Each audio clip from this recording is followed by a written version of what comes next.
it's also really good for growing food, and our growing season in our community is kind of short. So you know what, while you can, take advantage of the local produce. Look at that, we're talking zucchini, beautiful tomatoes, blueberries, peaches, lettuce, you name it, with us our Green Living expert and author Kristin Skarie on eating local and taking advantage of the local produce that is out there, and sort of eating only foods within a 100-mile radius of where you live. That's very interesting.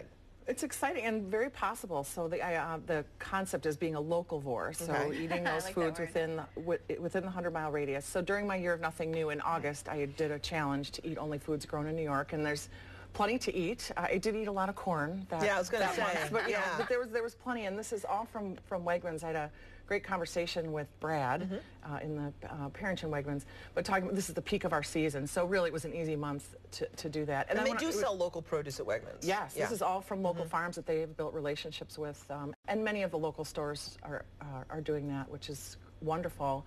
And it's not that hard. So in addition, there's also grains and breads and all kinds of things grown. A lot of dairy in New York State as well. Yes. Yep.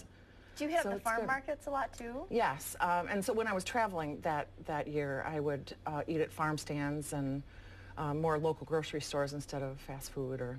It had to be hard though when you were traveling. It's probably not, now you're not traveling as much. Not traveling right? as much, so it's easier when you're sort of local. Yes, you're local, and so is the food. Definitely. I'm putting you on the spot here, but I'm wondering if there's something that maybe that you tried food-wise that you maybe wouldn't have tried before had you not been in the middle of this challenge. Were you like, I had no idea that I love kumquats.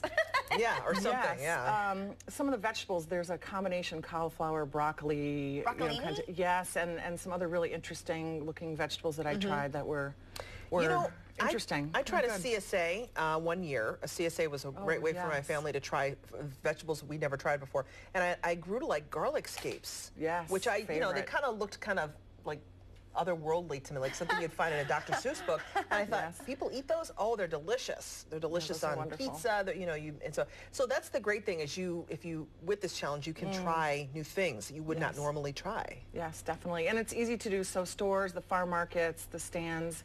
There's a website, rockwiki.org, that lists all of our markets in Rochester. And then pickyourown.org is a website where every state has listed all of the places that you can pick your own everything right now. So that's what I wanted to ask before you started this.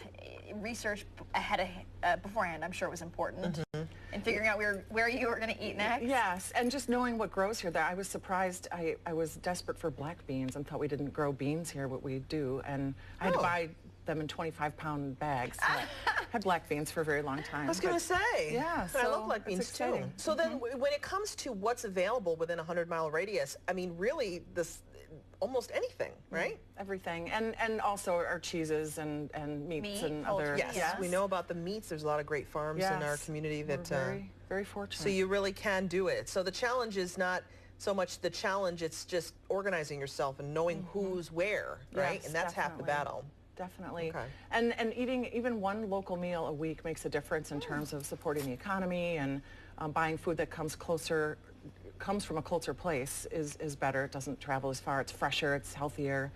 No list of ingredients on the side. Well, that's good. It's just easy to do. So how is the challenge going?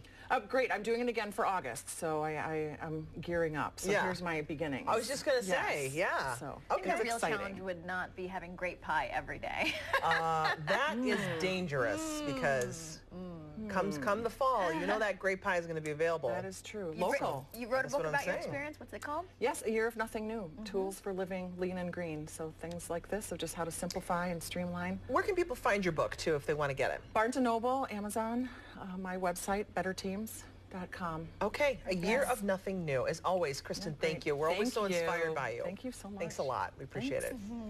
Coming up, easy tricks to help you step outside of your comfort zone. We'll be back with that in a moment.